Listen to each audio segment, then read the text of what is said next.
Standing up in McKinney, this is According to Callus, episode 614, coming to you on the 3rd of April, the year of our Lord, 2024, although in these United States, apparently we no longer believe that is the year of our Lord.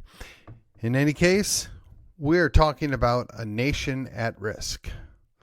We're going to be dealing with the idea that we have wrong priorities, no ideas, enemies from within, and we're running off the edge.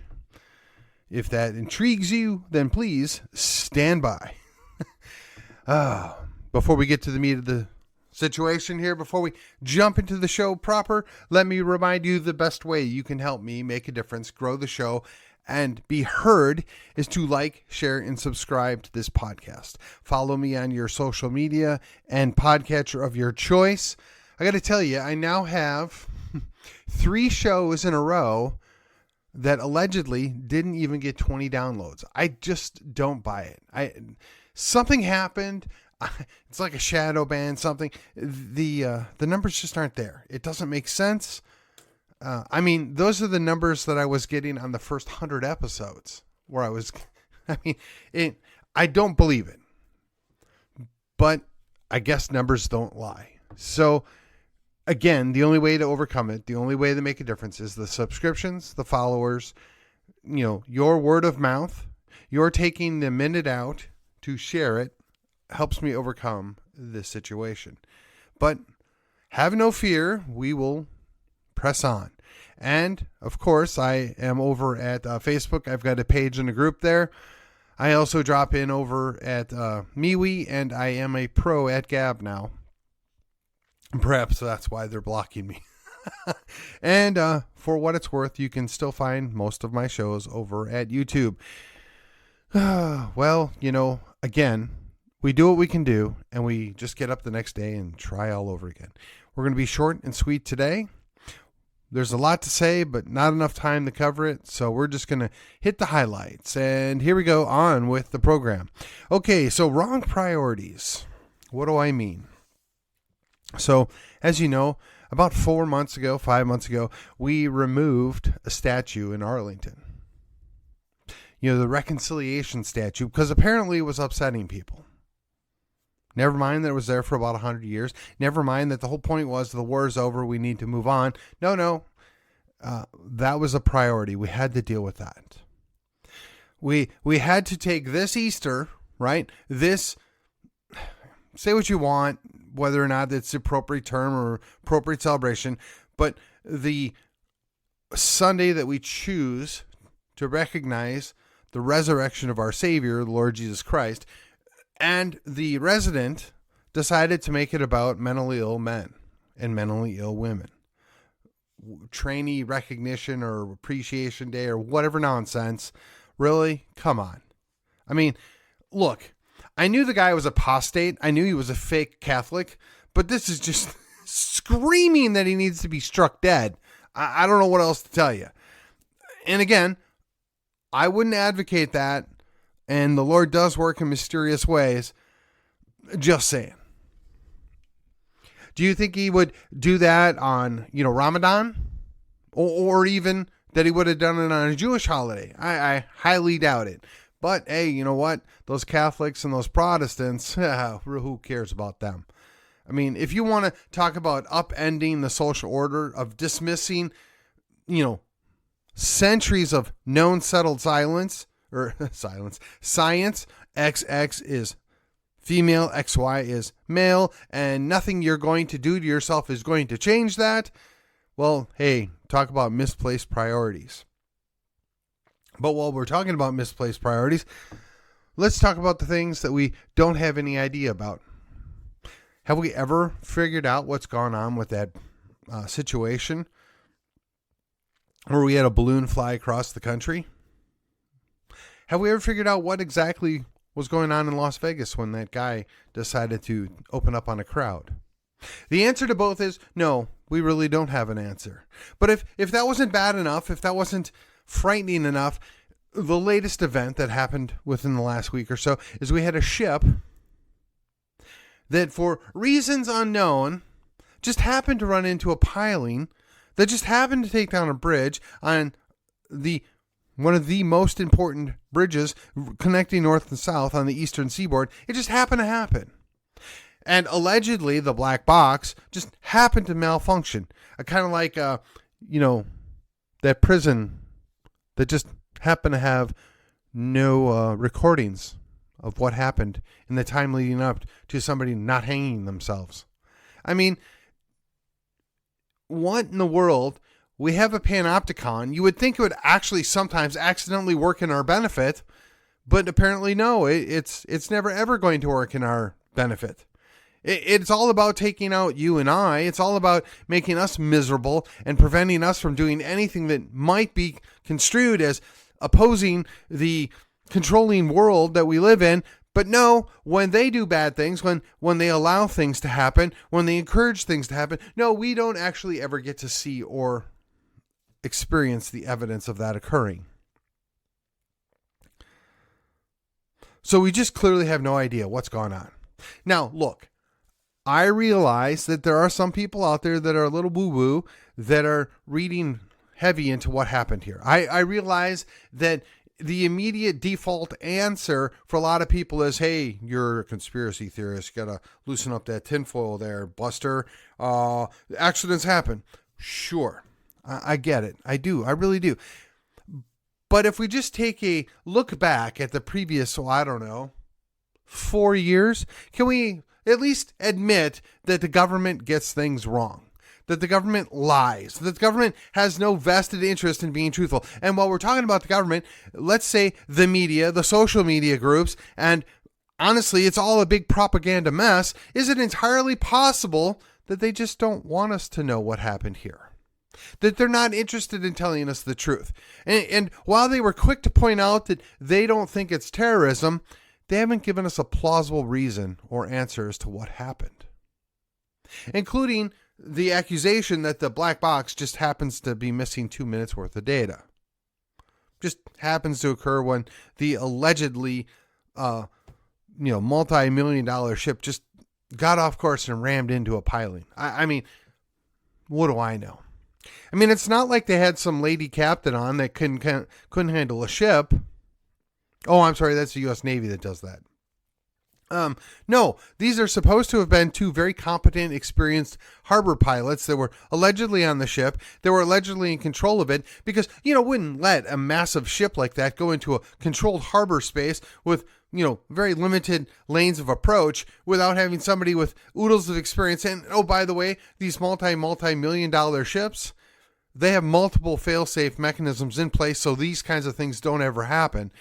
And when they do, you know about it, and they tell you, and they may try and cover it up, but again, the real question is why is the federal government pledging to fix this at their cost when there's a ship owner, there's the ship contractor, there's the bill? I mean, there's so many other people, including the insurance companies, multiple insurance companies, that should and ought to be responsible for this.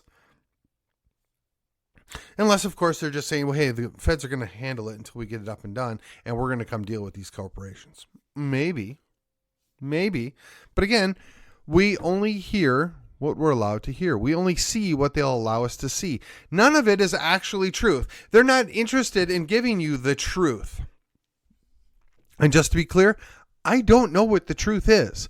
But one thing I am certain of, the thing that they're telling you happened, the official story, is probably guaranteed to not be the truth.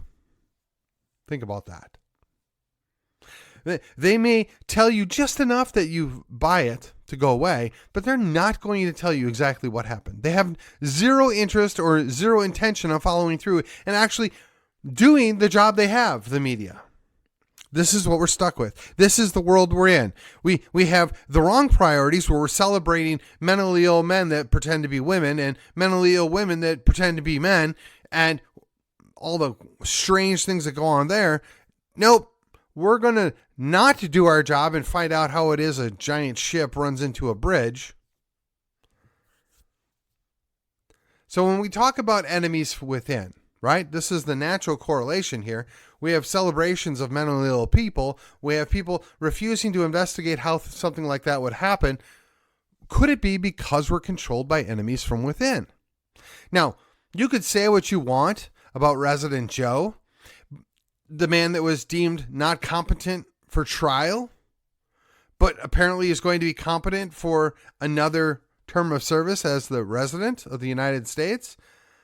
Yeah, color me dubious here, folks.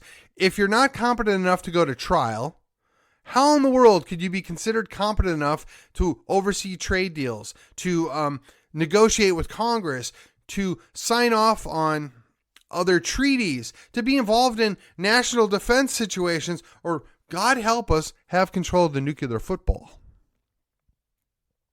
None of this is convincing. None of this is a good thing. None of this makes me feel happy or secure, but this is what we're supposed to believe is the right way to do things. Again, the enemy's within. I used the term yesterday that we've had a coup. I don't know how else to explain it, because the people that ought to be the furthest away from the controlling levers of our government are there. And they never really went away after, the previous president went away. And I'm not talking about Trumpster. I'm talking about the guy before him, the Big O. And I would prefer that we don't make this about a D and an R. Right? There is the uniparty. There is the establishment. There is the, what do we call it? The deep state. These are real things. We can choose to believe they're not real. We can ignore them, but they are there. They predated us. And quite frankly, in most cases, they're going to outlast us. But we have to understand what exactly we're dealing with. And they indeed are the enemies within. They don't want anybody else to be able to do anything that might impede them or prevent them from doing whatever it is that is next on their agenda. And almost always, it's not good for us. So the real question is, what do we do and how do we do it, right? Well, strangely enough, I do spend at least one episode a week telling you about what some things are we can do about that. So I would encourage you, take the time, go back and listen to previous episodes.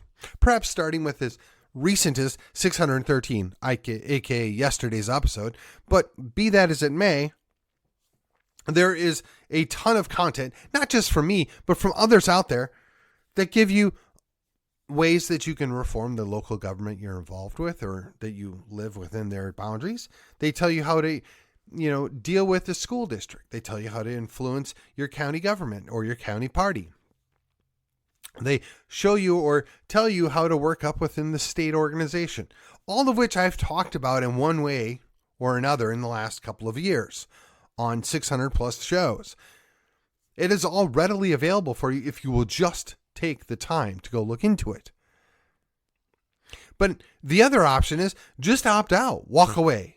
Look, there are guys that call it exit or exit and build, right? John Bush, he's down by Austin, east of Austin. I don't remember what the county is, but I mean, that's their thing.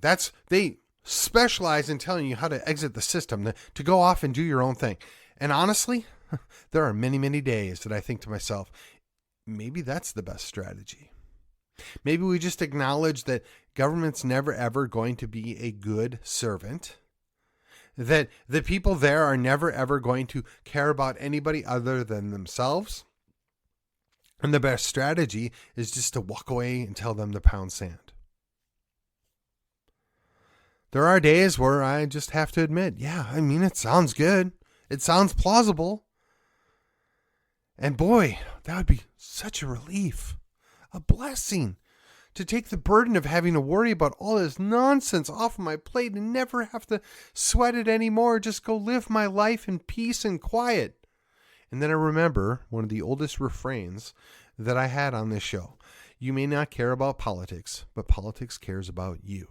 You may not be involved, but they won't allow it. And when I say they, I just mean as in general, the government, the uniparty, the establishment, the deep state. The moment you go and do something off on your own, they're happy that you've gone away, but they watch and wait, because if they see anything that you're doing or anything that you're modeling is a threat to them, to their control, they will come and pound it down. They will not allow you to do that for long. They call it a honey trap, or right? They set these people up. They give you away. I mean, it's like the situation where these people would pop up and say the income tax is voluntary. Sure it is. I volunteered to not pay my taxes so that I can go spend some time in prison. Yeah, I'll take a hard pass on that. Even if I believed it was true, even if I could show it in some legal book that it's true, there's no judge out there that's going to allow you to not go pay your tax. The IRS is never going to sleep and allow you to get away with that. These people specialize in destroying people who had the audacity to question their authority. Do you really think that's going to happen? Now, fortunately, the people that teach the exit or the exit and build strategy, they tell you you're never ever going to get away from this in its entirety, but you can limit and you can minimize the influence it has on your life. So I got to tell you, if you just don't have a fight in you, if you're just like, this isn't worth salvaging, there's no sense in going any further. Well, I'm sympathetic to your pleas. I hear you. I understand you. My response is, okay, there's plenty of places in Texas, you can go do your own thing. Call it a Freudian slip. You can go be off on your own. I would encourage you to do that to an extent. You could try Oklahoma, Arkansas, Missouri, Louisiana. I don't think you're going to be uber successful, but more power to you. Go for it. Because I'm going to tell you, the people that are running things, they're running us at 900 miles an hour towards the end of that mythological cliff, right?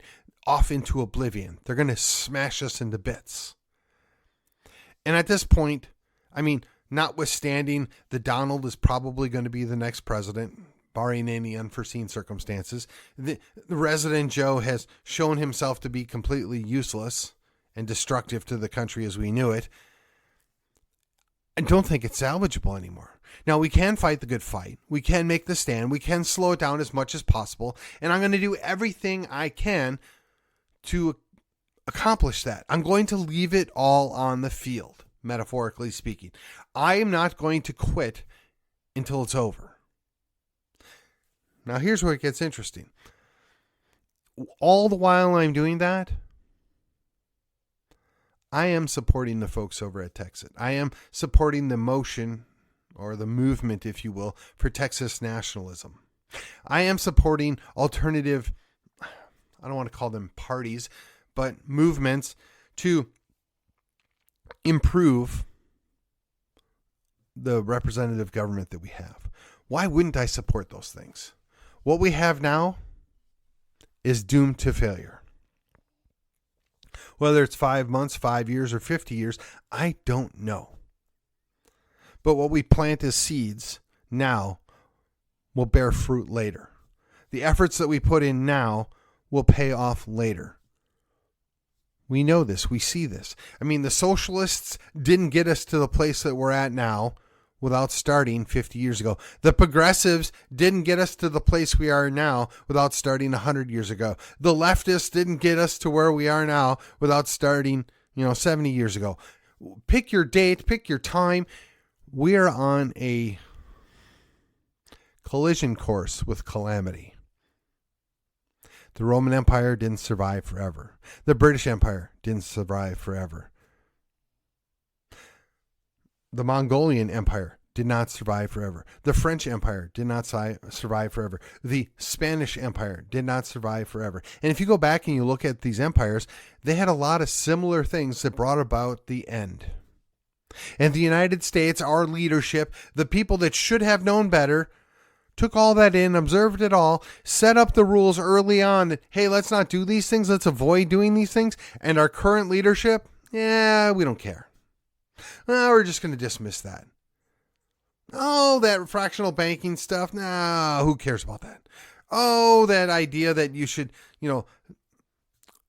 maintain a certain amount of status in the federalist system, balances of power and stuff. That don't really matter. Nobody cares.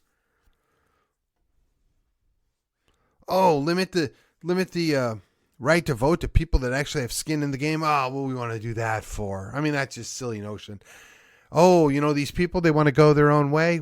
Well, no, we're not going to let them. And yes, we're going to go kill a whole bunch of them and prevent them from going their own way. Never mind the fact that the thing that they left us for is to protect an odious institution, which, oh, by the way, we still practice. No, we're not going to let you do that. You're not allowed to. We didn't give you permission, and now we're going to punish you. We're going to bring about the worst possible outcome for you we can imagine. We're going to try and destroy your culture, wipe out a generation of people, upend you economically, socially, and culturally, and then we're going to go invert the entire system that made you work. And 100 years later, when you repaired that and came back, now we're going to do it to you again in another way.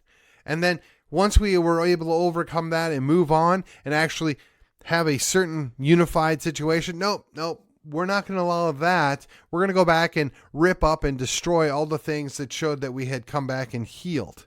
We don't want you to be able to think that we've moved on, because we're not going to. We're going to keep ripping open that wound and punishing you people for daring to question anything that we tell you from the home of Yankeedom, DC. And if you doubt me, if you think I'm wrong, just look at what's going on around us. The edge of the abyss is so near that you dare not look, for we might be going over it. There's another podcaster that I admit I haven't listened to a lot to recently, only because I don't want to copy his information. I don't want to overlap what he's doing. And I respect the heck out of his show, because that's one of the reasons that I do my show. But he talked about the idea that the collapse is like that of a black hole. That when you're on the edge of the collapse, you don't really see it, you don't even notice it. And by the time that you actually notice what's going on, you're so far in, you're so tight and close to what's going on, there's almost no escape. The black hole, right? The event horizon. There's no return at a certain point. I'm quite frankly shocked that we've made it to 2024. There have been many times along this path that I'm like, I just don't see how we get past this. I don't understand how we're going to be able to find our way through this. And the wizards of Wall Street, the mystics in DC, they have pulled out all the stops to get us where we're at now. Maybe, just maybe, they'll be able to do it for a little while longer. I don't know. But what I can tell you, the thing that I'm certain of, is all empires fail. They run off the edge of the cliff. And it may take a while before you actually hit the bottom of the cliff and die. But on the way down, people start to freak out and see what's coming. And they acknowledge the death, and the panic sets in. I don't know what the solution is. I don't even know that there is a solution anymore. But what I do know is I'm going to continue to wake up each and every day and go do my job and take care of my family and fight the good fight, both physically, in a metaphorical sense, right? And verbally, clearly in a metaphorical sense, and do my best to make a difference. But all the while I'm doing that, I am looking at how can I support the folks over at TNM? How can I talk up the idea of Texit, which might be the only way forward for Texas in a very near future? How do I encourage other ways of thinking about things or other options going forward?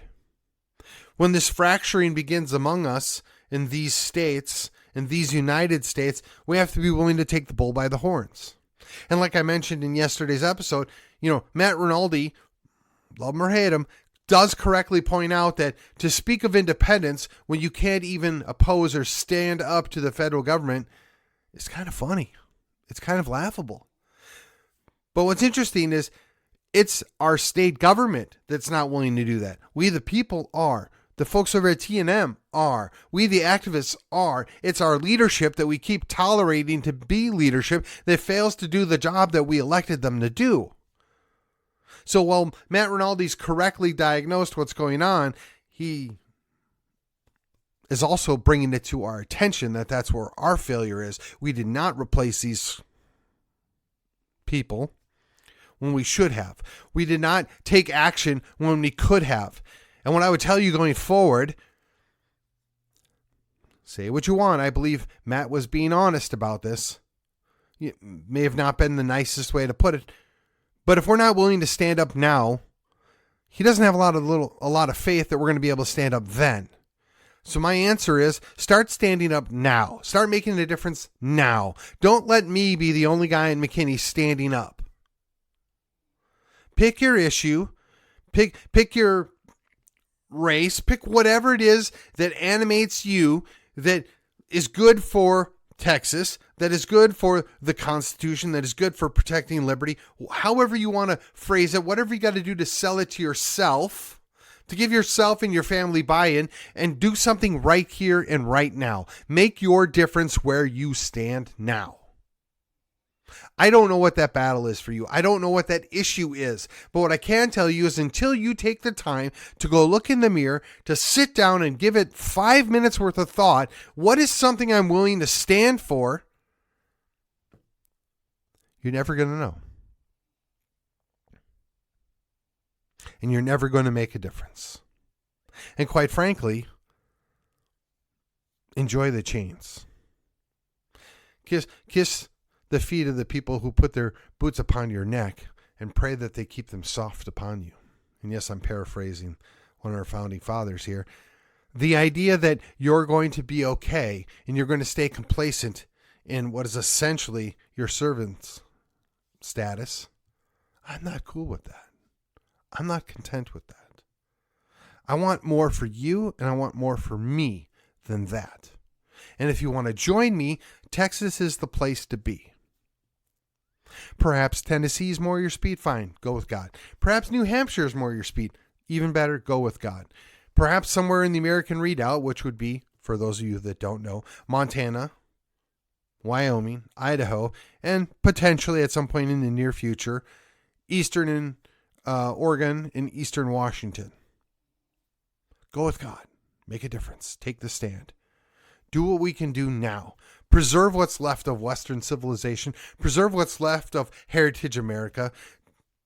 Do it while you still can. The empire won't last forever. The remnant must take over. And the question is, are you going to be part of the remnant? And with that, this has been According to Callus, and I will see you on the other side.